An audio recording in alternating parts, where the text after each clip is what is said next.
Bonjour et bienvenue, voici notre tour d'horizon économique, géopolitique et boursier. Nous sommes le mercredi 25 septembre pour comprendre comment tourne la planète finance. C'est sur la bourse au quotidien et nulle part ailleurs, et le titre du jour s'intitulera La hausse des marchés a eu un empêchement.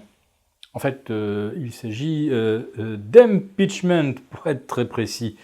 L'impeachment qui menace Donald Trump depuis mardi soir, depuis que les démocrates ont enfin un argument qui pourrait faire le poids et déboucher sur une enquête dont les conclusions pourraient être fâcheuses pour Donald Trump. En effet, celui-ci aurait amicalement fait pression sur le président ukrainien Zelensky pour qu'il lui révèle quelques détails concernant non pas son rival direct démocrate Joe Biden, mais le fils de ce dernier qui avait fait un stage dans une société minière ukrainienne. Alors, si jamais il y avait du croustillant, quelque chose qui puisse être exploité contre le candidat démocrate, eh bien, Donald Trump aurait fait comprendre que ça pouvait se monnayer contre quelques aides substantielle au profit de l'Ukraine. Si c'est avéré, ce sera effectivement un fait très grave.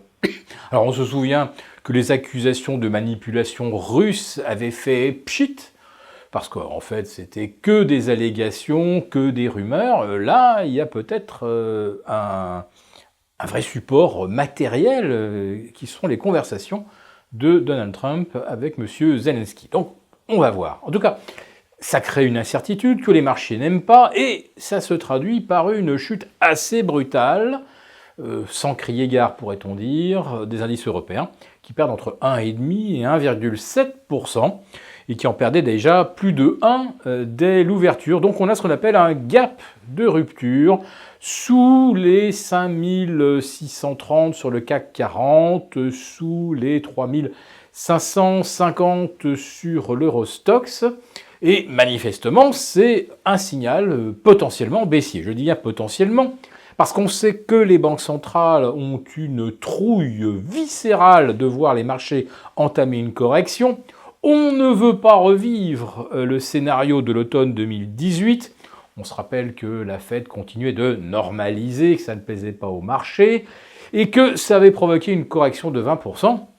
Là maintenant, si ça se reproduit, les banques centrales ne peuvent plus redresser les marchés en retournant leur discours, en disant « Oh, on va redevenir beaucoup plus accommodant qu'on ne l'était ». Non, ils sont déjà au maximum de l'accommodation. Ah, on va baisser les taux. Bah, la Fed l'a fait déjà par 2 fois cet été de façon préventive. Alors si on est dans le préventif, c'est qu'on sait qu'on ne pourra pas grand-chose dans le curatif. Si ça commence à chuter, on ne sait plus comment ça s'arrête. Alors, peut-être qu'on a trouvé un moyen d'endiguer la baisse des actions. Ah, vous allez voir, c'est absolument merveilleux et quelque part imparable. Les gens ne veulent pas acheter d'actions parce qu'elles sont trop chères. Eh bien, on leur explique que s'ils achètent des obligations, on va les pénaliser. On va éventuellement leur appliquer un rendement négatif sur leur épargne. C'est déjà ce qu'a fait une banque suisse, Lombardier, sur une catégorie de clientèle évidemment un peu privilégiée, le million d'euros ou le million de francs suisses et au-delà. Mais là, on a maintenant la compagnie d'assurance Generali, qui fait de l'assurance vie, et qui est tenue de respecter l'engagement de préserver le capital des investisseurs, et qui explique que bientôt elle ne le pourra plus. Alors, les taux ne sont pas encore complètement à zéro, nous sommes d'accord, pour les assureurs. Je veux dire, ils ont encore des réserves, ils peuvent encore servir un petit rendement. Mais une fois que ces réserves seront épuisées d'ici 2 ans, et qu'il n'y aura pas de rendement, bien sûr, sur l'obligataire, eh bien, il faudra bien que la compagnie d'assurance facture ses frais de gestion.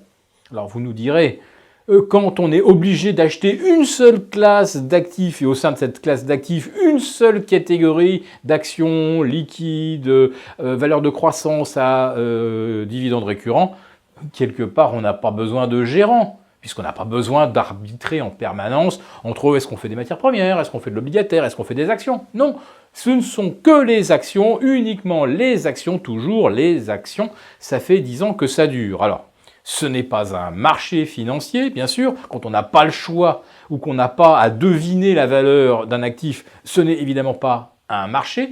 Les banques centrales le font à notre place. Et si désormais, quand on place son argent à moyen ou long terme, on sait qu'on aura un rendement négatif, eh bien à ce moment-là, il n'y a plus qu'à changer carrément d'optique d'investissement. C'est ce que nous vous proposons d'ailleurs dans notre lettre, la lettre confidentielle. Donc, nous sommes arrivés peut-être à un tournant majeur sur les marchés. On entame une correction et si elle devait se creuser, je le répète, on ne saurait pas très bien comment l'arrêter.